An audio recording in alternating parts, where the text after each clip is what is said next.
સુરતના રસ્તાઓ બન્યા રેસિંગ ટ્રેક. ફૂલ સ્પીડમાં વિદ્યાર્થીઓની કાર પલટી મારતા એકનું મોત, 3ને ઈજા.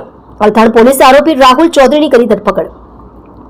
સુરતમાં એક તરફ રસ્તા પર થતા અકસ્માતોની સંખ્યામાં વધારો થઈ રહ્યો છે, ત્યારે યુવાનોમાં જાણે ખુલ્લા મોટા રસ્તાઓ જાણે રેસિંગ ટ્રેક બન્યો હોય તેમ સ્પર્ધાઓ થતી જોવા મળી રહી છે, જેના લીધે ગમખ્વાર અકસ્માત સર્જાયો હતો. ડ્રીમ સિટીમાં ડાયમંડ બુશના ખુલ્લા રસ્તે કાર રેસિંગ કરતા મોટો અકસ્માત થયો હતો. કાર ડિવાઈડર કુદાવીને ઊંધી વળી જતા ધોરણ 12ની એક વિદ્યાર્થીનું મોત થયું હતું, જ્યારે 3 ઘવાયા હતા. ચાલક રાહુલ ચૌધરીની ધરપકડ કરાઈ છે. કોલેજિયન સાથે ગઈ હતી. રાહુલ વેસુમાં પોદ્દાર રેસિડેન્સીમાં રહે છે. પિતા સુભાષભાઈ કાપડ વેપારી છે.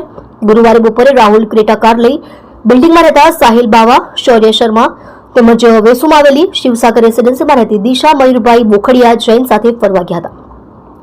સમિતિની શાળામાં ભણતી દિશા જૈન પોતાના મિત્રો સાથે સફેદ ક્રેટા કારમાં ગુરુવારે સાંજે ફરવા નીકળી હતી. ટ્રાફિક નહિવત અને ખુલ્લા ડ્રીમ સિટી રોડ પર કાર ઓવર સ્પીડમાં દોડતી હતી.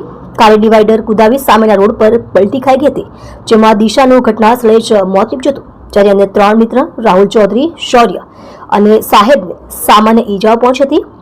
કાર 18 વર્ષના રાહુલ ચૌધરી ચલાવી રહ્યો હતો, જે મહાવીર કોલેજમાં અભ્યાસ કરે છે. 2 દિવસ અગાઉ બર્થડે હતો. રાહુલના પિતાની કાર તેણે ડ્રાઈવ માટે લીધી હતી અને તેની પાસે ડ્રાઇવિંગ લાયસન્સ હોવા છતાં ઓવર સ્પીડ અને અવગણનાથી આ દુર્ઘટના સર્જાઈ હતી.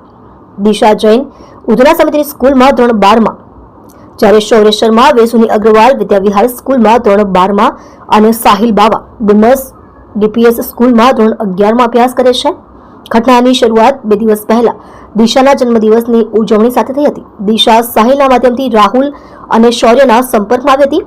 આજે તેઓ ફરી સાથે મળીને ડ્રાઈવ પર નીકળ્યા હતા, પણ આ મુલાકાતે ટ્રેજેડીનું સ્વરૂપ ધારણ કર્યું હતું.